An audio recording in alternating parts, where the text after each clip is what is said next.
창세기 1장 1절이 엿새 동안의 그 창조의 서론적 선포라고 본다면 1장 2절은 여러 학설이 있지만 창조가 이루어지기 전에 그 창조 전 배경이다고 볼 수 있습니다. 그리고 3절부터 첫째 날 창조가 펼쳐지기 시작하는 것이죠. 창조 전 이 땅의 모습은 크게 세 가지로 설명되고 있습니다. 창세기 1장 2절입니다.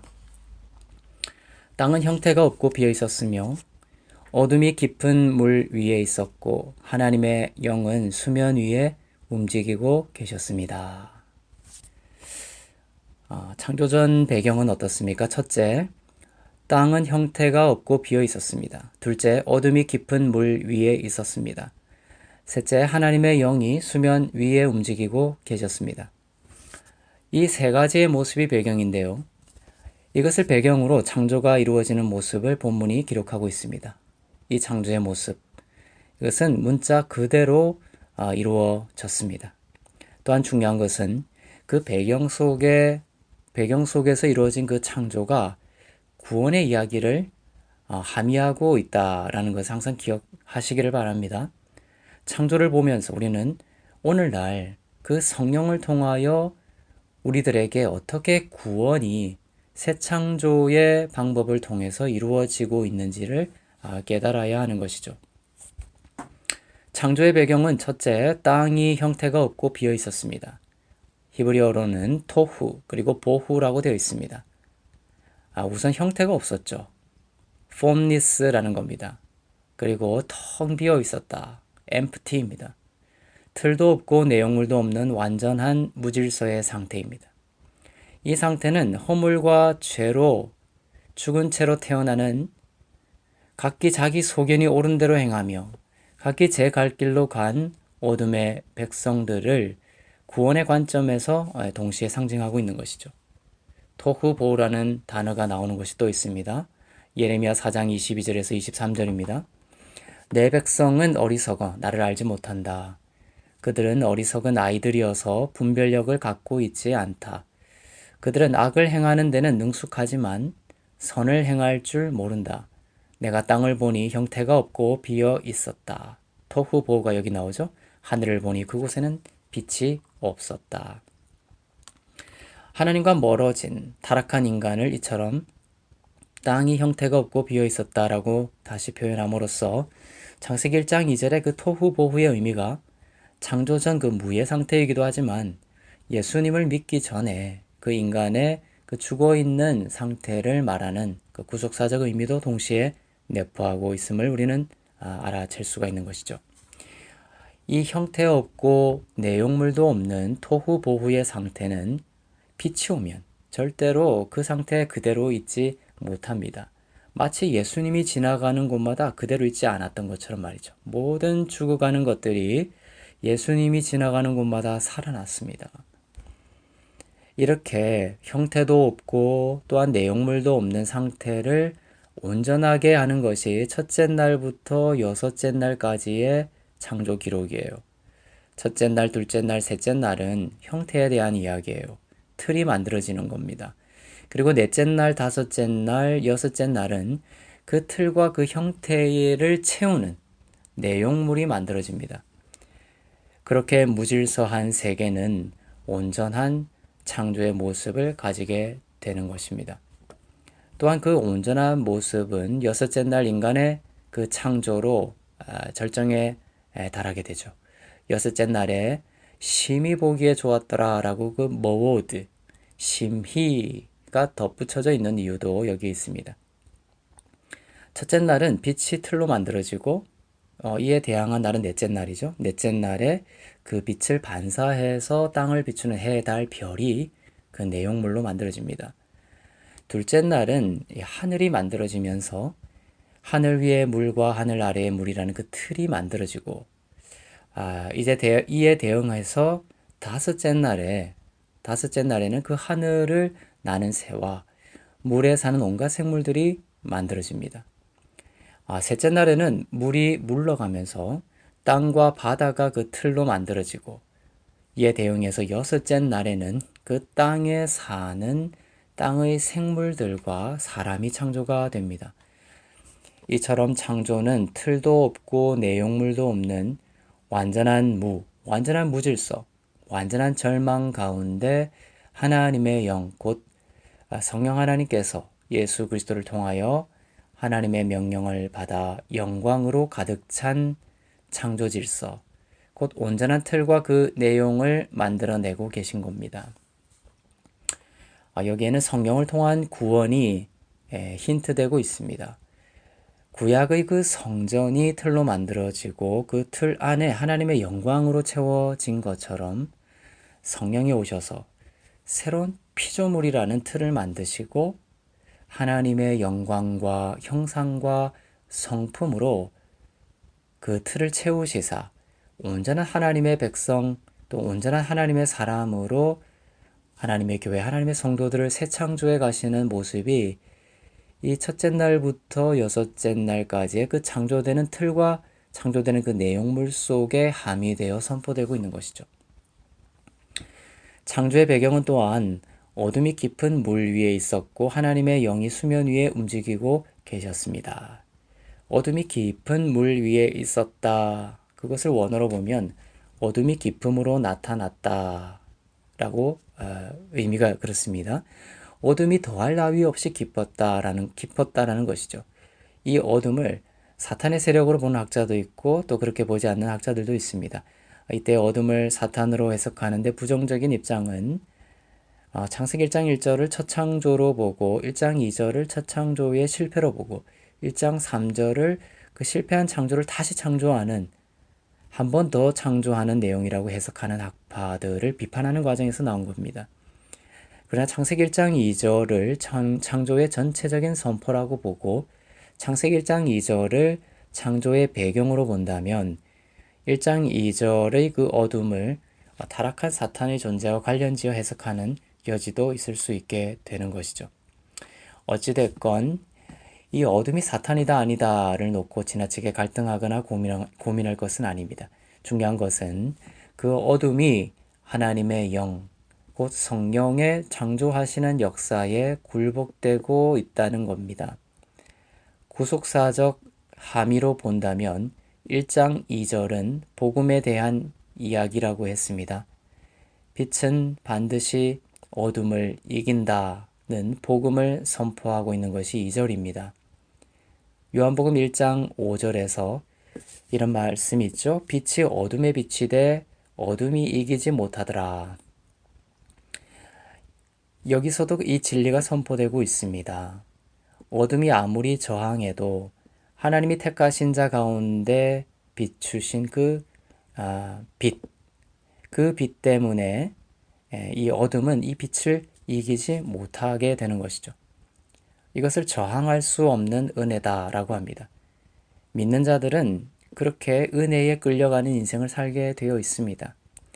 아무리 어둠이 깊고 죄가 번성해도 복음의 빛은 반드시 하나님의 백성을 불러내며 그 백성을 그리스도의 생명으로 회복하고 또한 자라게 하십니다. 그것이 바로 뜻을 이루시기까지 결코 쉬지 않으신 하나님의 열심이에요. 이 하나님의 열심을 믿으시길 바랍니다. 하나님의 영광을 지니고 있는 사람이 감당할 수 없는 은혜의 능력입니다. 그 하나님의 열심이 어디에 잘 나와 있냐면 2절 후반부에 하나님의 영이 수면 위에 움직이고 계셨습니다 라는 본문에서 확인할 수 있습니다. 성령이 창조를 고대하며 움직이고 계신 모습입니다. 여기서 움직이고 계셨습니다 라는 단어는 원어로 라하프라는 히브리어입니다. 라하프는 닭이 알을 부화시키기 위해 알을 품고 있는 모습을 뜻하는 단어이죠. 그리고 히브리어에는 강력한 의미를 표시하기 위해 원형 동사를 변형시키는 PL 용법의 표현이 있어요. 예를 들면 히트라는 때리다라는 그 히트라는 단어가 있는데 그것을 만약 PL 용법으로 만들면 스매시 강력하게 내리치는 그 스매시라는 강한 의미가 되는 것이죠. 2절에 나오는 라하프라는 단어는 강조의 의미를 나타내는 PL 용법으로 쓰여 있어요. 그래서 성령님이 예수 그리스도를 통하여 이 창조를 얼마나 갈망하고 계시며 또한 그 열심이 얼마나 대단하셨는지를 보여주고 있습니다. 성령 하나님이 품으셔서 부화시키는 그 창조의 모습은 실수가 없으세요. 하나님의 뜻과 계획에 어긋나지 않는 온전한 창조가 이루어집니다. 그처럼 성령께서는 오늘날에도 어둠 가운데 있는 자기 백성들을 빛으로 불러내시고 절망과 소망 없는 인생과 가정 가운데 반드시 알을 부화해내시듯 생명의 길로 새 창조해 가심을 믿으시길 바랍니다. 우리들의 인생 가운데 생명을 주시는 하나님의 새 창조의 열심은 결코 실패하지 않으십니다. 그 새 창조의 열심은 인간의 허물과 불순종을 뛰어넘습니다. 새 창조의 열심은 인간의 허물과 불순종을 깨부수고 침입해 들어오십니다. 그래서 그 저항할 수 없고 감당할 수 없는 그 은혜 앞에 우리의 마음이 눈 녹듯 녹아지는 것이죠. 3절은 창조와 새 창조가 예수님을 말하고 또한 예수님을 선포할 때 이루어지는 것임을 밝히고 있습니다. 창세기 1장 3절을 보겠습니다. 하나님께서 말씀하시기를 빛이 있으라 하시니 빛이 생겼습니다. 이 빛이 무엇입니까? 해와 달과 별이 몇째 날 창조됩니까? 넷째 날 창조되죠. 그럼 첫째 날 생겨난 이 빛은 무슨 빛입니까? 식물이 몇째 날 창조됩니까? 셋째 날 창조되죠. 그리고 그 다음 날인 넷째 날 해와 달과 별이 창조됩니다. 해와 달과 별이 만들어지기 전인 셋째 날에 식물이 생겨나 자라기 시작하는데 과연 셋째 날에 자라기 시작한 이 식물은 어떤 빛으로 자란 겁니까? 해와 달과 별의 빛으로 자랐을 것이라 생각하지만 성경은 그 식물들이 해와 달과 별 전에 있었던 어떤 근원적인 생명의 빛으로 자랐음을 알려주고 있는 것이죠. 그 빛은 바로 첫째 날 만들어진 빛입니다. 하나님께서 말씀하시기를 빛이 있으라 하시니 빛이 생겼습니다 라고 하셨을 때의 그 빛입니다. 그래서 1장 3절의 그 빛은 우리의 눈에 보이는 태양광과 같은 그런 빛이 아니라 하나님의 영광의 빛임을 알 수가 있습니다. 하나님의 영광의 빛이 식물을 자라게 했으며 하나님의 영광의 빛이 우리의 영혼에 비칠 때 우리는 살아나고 자라게 됩니다. 저는 여러분이 하나님의 영광의 빛을 통해 살아나고 또한 살아가게 되는 역사가 있기를 바랍니다. 3절은 원어로 보면 바요멜 엘로힘 예히오르 바여히오르라고 되어 있습니다. 밑에 발음 기호들은 원래 사본에는 없었던 것을 후대 학자들이 분석하여 기입한 것입니다. 발음 기호대로 읽으면 하나님이 말씀하시기를 빛이 있으라 하시니 빛이 생겼습니다. 이지만 이 발음 기호를 이 발음 기호가 없었다고 했습니다. 이 발음 기호를 떼고 읽으면 이렇게도 해석이 될 수가 있는 거예요. 3절을 원문으로 보면 이렇습니다. 박스로 친 것은 존재하라, 존재했다 라고 번역이 되어 있죠. 영어로는 let there be, there was 입니다. 맞는 번역입니다. 그런데 또 다른 방식의 내용 해석이 가능해요. 발음 기호를 떼면 박스 친 부분이 나의 여호와, 존재하다라는 의미도 있지만 나의 여호와라는 의미가 될 수도 있는 거예요. 그래서 하나님이 성경 전체를 통해 제일 처음 선포하신 말씀, 그리고 그렇게 말씀하심으로써 만물의 그 창조의 근원을 밝히신 그 말씀은 바로 나의 여호와는 빛이다 라는 말씀이 되는 것이죠. 하나님께서는 태초에 어둠 가운데 이렇게도 말씀하셨던 겁니다. 나의 여호와는 빛이다. 나의 여호와는 빛이다. 그렇죠? 빛이 있으라 이렇게 번역이 되어 있지만 발음 기호를 떼고 그 의미를 다시 재해석해서 이렇게도 표현할 수 있다라는 거예요. 나의 여호와는 빛이다. 나의 여호와는 빛이다. 내가 진실로 진실로 이렇게 두 번 강조하듯이 나의 여호와는 빛이다. 나의 여호와는 빛이다 라고 하시며 빛 대신 예수 그리스도를 통해 세상이 창조되었음을 밝히고 있습니다. 우리들 가운데 성령께서 일으키시는 이러한 새롭게 하심의 창조에도 동일한 구원의 원리가 있다는 거예요. 하나님께서 말씀하셨던 것처럼 하나님께서는 우리들의 입술을 통해서도 동일한 믿음의 고백과 선포가 있기를 바라십니다. 저는 여러분이 우리 자신의 그 영혼 가운데 나의 여호와는 빛이다 선포하는 주의 백성들 다 되길 바랍니다.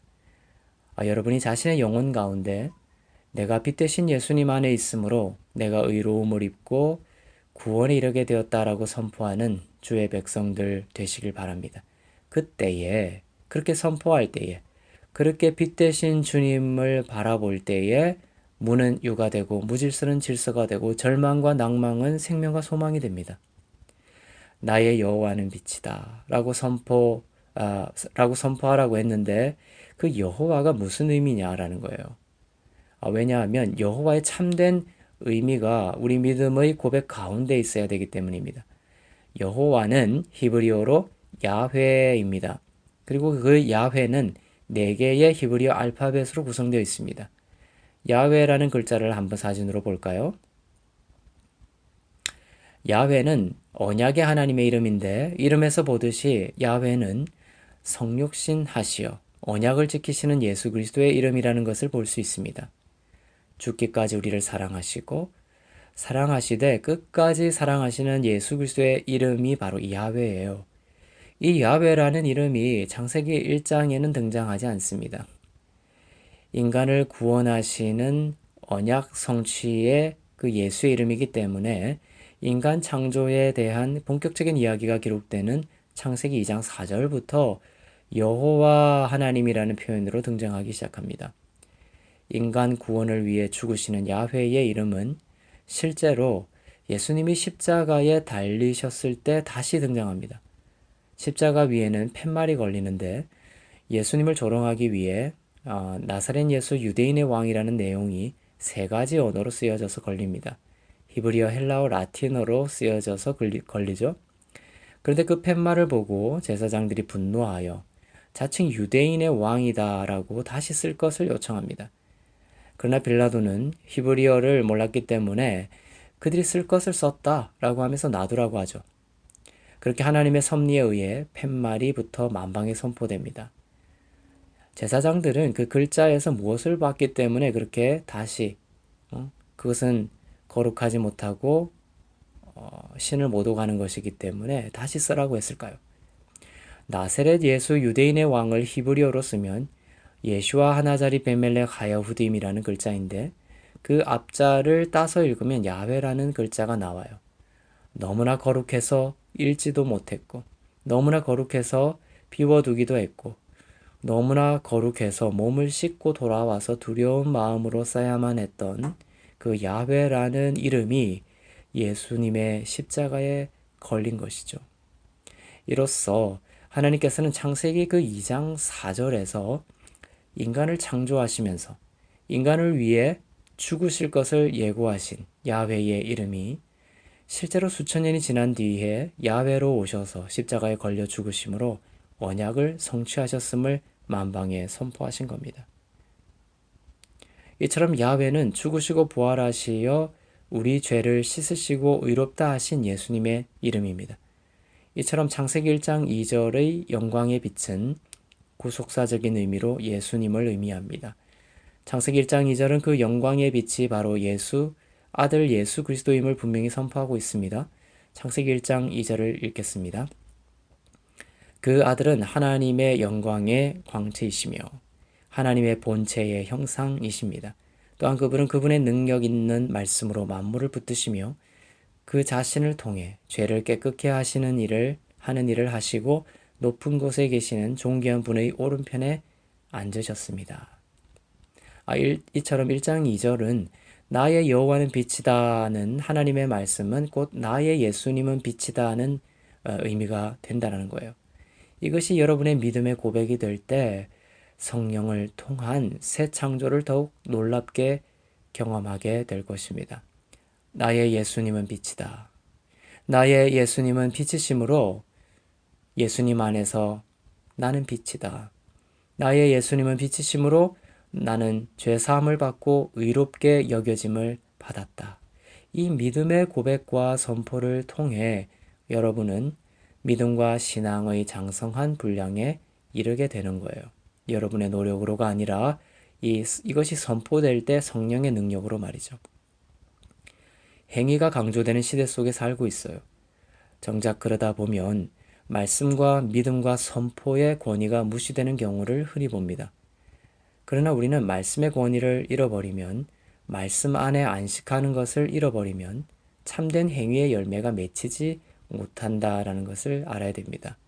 3절에서 하나님은 말씀하셨습니다. 아마르 하셨다는 것이죠. 그 말씀으로 창조하셨고 그 말씀의 내용은 뭐다? 나의 예수님은 빛이다 였습니다. 우리들의 인생에서도 말씀과 선포의 권위가 회복되기를 바랍니다. 예수님이 자기를 잡으러 온 군사들 앞에서 나는 이렇게 말씀하셨죠. 에고 에이미라고 말씀하셨을 때 군사들이 어떻게 되었습니까? 요한복음 18장 6절입니다. 예수께서 내가 그 사람이다 하시자 그들은 뒤로 물러나 땅에 엎드러졌습니다. 여기서 예수님이 하신 말씀은 에고 에임이에요. I am입니다. 예수님은 자신의 영광의 존재를 드러내셨고 그 영광의 선포 앞에 군사들은 핍토, 즉 꼬꾸라졌어요. 이것이 성도가 사망 권세를 이기신 예수님 안에서 하는 선포의 위력입니다. 권능입니다. 그 위력이 어둠을 꼬꾸라뜨리고 죽은 자를 살리고 영과 혼과 몸이 회복되고 거짓된 자아의 어둠을 몰아내는 것입니다. 구원자 되시는 예수님의 빛을 여러분이 일평생 선포하고 주님 안에서 빛이 된 여러분의 참된 이 정체성을 선포할 때 여러분의 토후하고 보후했던 여러분의 모든 인생 가운데 생명이 부화하는 영광의 삶이 되기를 주님의 이름으로 축원합니다. 아멘.